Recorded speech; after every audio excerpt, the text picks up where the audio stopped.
हाँ जी, हमारा आज का जो टॉपिक है वो है फंक्शनल ग्रुप्स। क्या होता है फंक्शनल ग्रुप? सबसे पहले ये 3-4 ग्रुप्स में आपको समझाया जा रहा है 3-4 पॉइंट्स के अंदर। आप इसकी डेफिनेशन भी इसी को ही कह सकते हो, एक्सप्लेनेशन भी कह सकते हो, अहम पॉइंट, अहम नुकात भी इसी को कह सकते हो फंक्शनल ग्रुप्स के बारे में। अच्छा जी, फंक्शनल ग्रुप जो है ये चंद एटम्स का ग्रुप होता है जो किसी ऑर्गेनिक मॉलिक्यूल के साथ लगा हुआ होता है, ठीक है। और उस ऑर्गेनिक मॉलिक्यूल को इसकी बुनियाद पे खूबियाँ मिलती हैं, प्रॉपर्टीज़ मिलती हैं। जो फंक्शनल ग्रुप होगा ऑर्गेनिक मॉलिक्यूल की वही खूबियाँ हो जाएंगी, ठीक है। बहुत सारे फंक्शनल ग्रुप्स होते हैं, मिथाइल है, इसके अलावा हाइड्रोक्सल है, कार्बोनाइल है, कार्बोक्सिलिक है, ठीक है। और इस तरह बहुत सारे हमारे पास फंक्शनल ग्रुप होते हैं, लेकिन ये चंद एटम्स पे मुश्तमिल होता है। और जो ऑर्गेनिक मॉलिक्यूल है वो हज़ारों की तादाद में एटम्स पे मुश्तमिल हो सकता है, लेकिन उन हज़ारों एटम की खूबियाँ जो हैं वो ओवरऑल डिपेंड करेंगी इस लगे हुए फंक्शनल ग्रुप पे। Functional group are the collection of atoms that attach to carbon skeleton of an organic molecule and confer specific properties, ठीक है।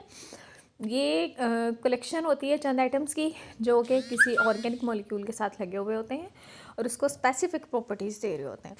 Each type of organic molecule has its own specific type of functional group. Her organic molecule का कोई ना कोई functional group ज़रूर होता है, कोई भी organic molecule without functional group नहीं होता।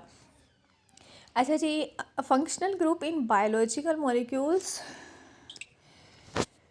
play an important role in formation of molecules like DNA, protein, carbohydrate and lipid. आपको पता है कि जो ज़िंदा चीज़ों के अंदर मॉलिक्यूल्स पाए जाते हैं, जिस तरह कार्बोहाइड्रेट हो गए, प्रोटीन हो गई, DNA हो गया, लिपिड हो गया, ये ज़िंदा चीज़ों में पाई जाने वाली मॉलिक्यूल्स हैं।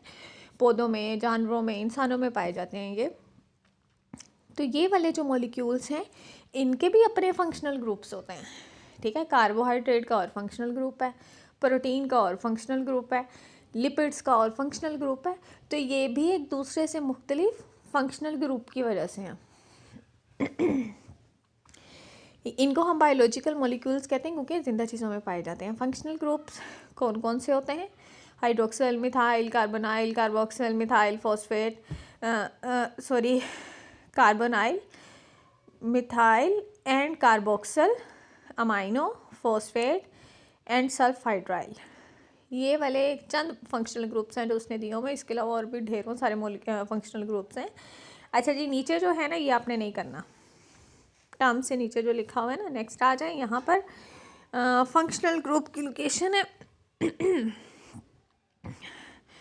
कहाँ होता है फंक्शनल ग्रुप? ऑर्गेनिक मॉलिक्यूल में। ये मैंने आपको पहले ही बता दिया है। और क्या करता है? उसको स्पेसिफिक प्रॉपर्टीज़ देता है।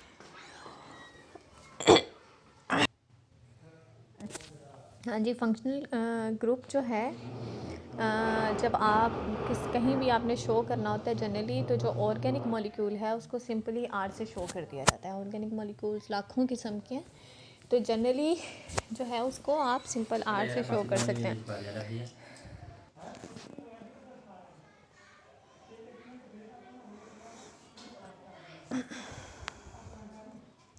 अच्छा, जो ऑर्गेनिक मॉलिक्यूल्स होते हैं इनकी दो किस्में होती हैं, एक चेन फॉर्म में होते हैं, एक रिंग फॉर्म में होते हैं। अगर चेन फॉर्म में होते हैं तो चेन के इर्द गिर्द आपको फंक्शनल ग्रुप लगा हुआ मिलेगा, और अगर रिंग फॉर्म में है तो भी आपको रिंग के एक साइड पे लगा हुआ मिलेगा, ठीक है। अच्छा जी, जो चेन होती है ऑर्गेनिक मॉलिक्यूल्स पे, जो चेन फॉर्म में होते हैं उनमें दरअसल जो चेन होती है वो कार्बन की होती है। और जो रिंग होती है, रिंग में भी जो कॉर्नर्स होते हैं रिंग के, उसमें कार्बन एटम लगा होता है। बाज़ औक़ात कार्बन की जगह कोई और चीज़ भी लगी हो सकती है, बस नाइट्रोजन हो गया, ऑक्सीजन हो गया, चेन में भी और रिंग में भी। तो उसको हम कहेंगे सब्स्टिट्यूटेड एलिमेंट, ठीक है। और सब्स्टिट्यूटेड हाइड्रोकार्बन वो कहलाएगा। और आपके पास 4 किस्म के मैक्रोमोलिक्यूल्स हैं proteins, lipids, carbohydrates and nucleic acids, क्योंकि इन सब का जो फंक्शनल ग्रुप है वो चेंज होता है।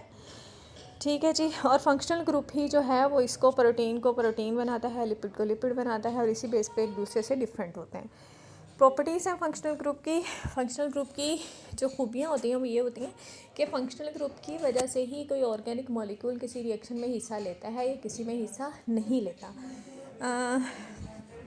इम्पोर्टेंट जो बायोलॉजिकल फंक्शनल ग्रुप्स हैं वो hydroxyl, methyl, carboxyl, amino, phosphate and sulfhydryl groups हैं।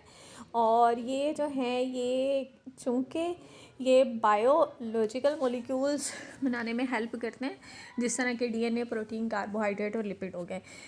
क्लासिफिकेशन है इनकी फंक्शनल ग्रुप्स की। फंक्शनल ग्रुप को क्लासीफाई किया गया है हाइड्रोफोबिक और हाइड्रोफिलिक की बुनियाद पे। हाइड्रोफोबिक वो होंगे जो कि नॉन पोलर होंगे, वाटर हीटिंग होंगे, वाटर को अट्रैक्ट नहीं करेंगे। और जो हाइड्रोफिलिक हैं वो पोलर ग्रुप्स होते हैं जो कि वाटर को अट्रैक्ट करते हैं। ठीक हो गया। अब जो हाइड्रोफिलिक हैं इसके एग्जांपल में कार्बोक्सिलिक ग्रुप है जो कि अमाइनो एसिड्स में पाया जाता है। ठीक है। और इसके अलावा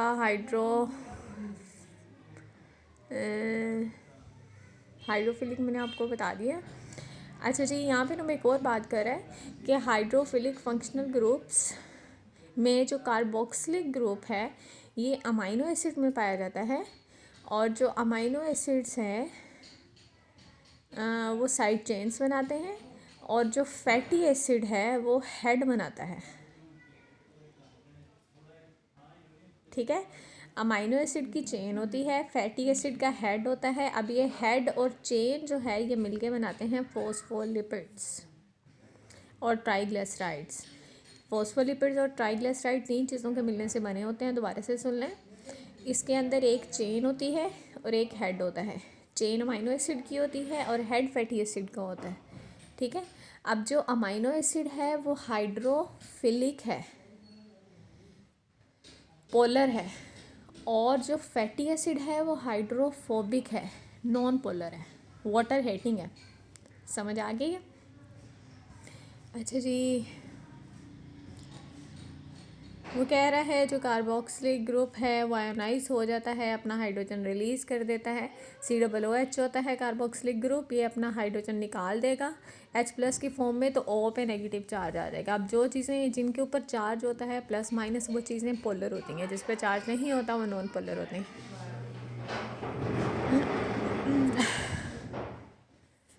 इसी तरह वो कह रहा है कार्बोनाइल ग्रुप है, ये भी पोलर है, इसके ऊपर भी पार्शियली नेगेटिव और पार्शियली पॉजिटिव चार्ज होता है।